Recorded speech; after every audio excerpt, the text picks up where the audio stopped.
வணக்கம் நண்பர்களே. டே 7 நேரம் போல் ஒரு 6 மணிக்கு எந்திரிச்சிட்டு நம்ம மீன் நண்பர்களுக்கு தீனி போட்டு வாக்கிங் ஸ்டார்ட் பண்ணிட்டோம். கிளைமேட் எல்லாம் கும்முன்னு இருந்துச்சு. நானும் கம்முன்னு புது நண்பர் வைப் பண்ணிக்கிட்டு ஒரு 15லேருந்து 20 புஷ்அப் போட்டுட்டு முடிச்சாச்சு. இன்னையோட நம்ம 1 வீக்காக வாக்கிங் பண்ணியிருக்கோம். அரௌண்ட் ஒரு 50K ஸ்டெப்ஸ் கம்ப்ளீட் பண்ணியிருக்கோம். இன்று சண்டே வேறு அம்மா சிக்கன் வாங்கிட்டு வர சொல்லிட்டாங்க. நான் சிக்கன் வாங்கிட்டு சர்ன்னு போனேன். அப்புறம் ஒன்று சொல்ல மறந்துட்டேன். நம்ம எவ்ரி சண்டே 50 பேருக்கு நம்ம food plus water bottle donation பண்ணுவோம். அதுக்கு நம்ம மம்மி ஃபுல்லாக சமைச்சு கொடுப்பாங்க. நான் அப்பப்போ லைட்டாக ஒரு சில வேலைகள் பார்ப்பேன்.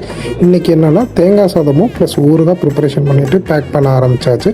அதுக்கப்புறம் நம்ம கிளம்பியாச்சு. ஃபுட்டு கொடுக்க நம்ம நண்பர் உஜார் வந்திருக்கேன்னு சொன்னால் அவனே வண்டியில் ஏற்றிக்கிட்டு வந்தாச்சு. நடுவில் வண்டி டயரில் காற்றுல, ஸோ அவனே வந்ததுக்கு ஏதாச்சும் வேலை பார்க்கணுன்ட்டு டயரில் காற்றடிக்க விட்டாச்சு. நம்ம கோவில் போய்ட்டு ஃபுட்டு கொடுத்துட்டு பிளெஸிங்ஸ்லாம் வாங்கிட்டு கிளம்பியாச்சு.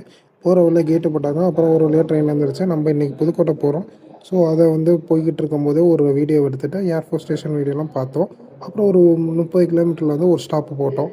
எதுக்குன்னா ஒரு டீயை போட்டு அப்புறம் நான் வண்டி ஓட்ட ஆரம்பிச்சிட்டேன். அடுத்த சண்டே நாளே கிரிக்கெட் தான். அப்புறம் ஒரு மகிழ்ச்சியாக இருந்துச்சு. வீடியோ வர லேட் ஆகிடுச்சு, மன்னிச்சுக்கோங்க.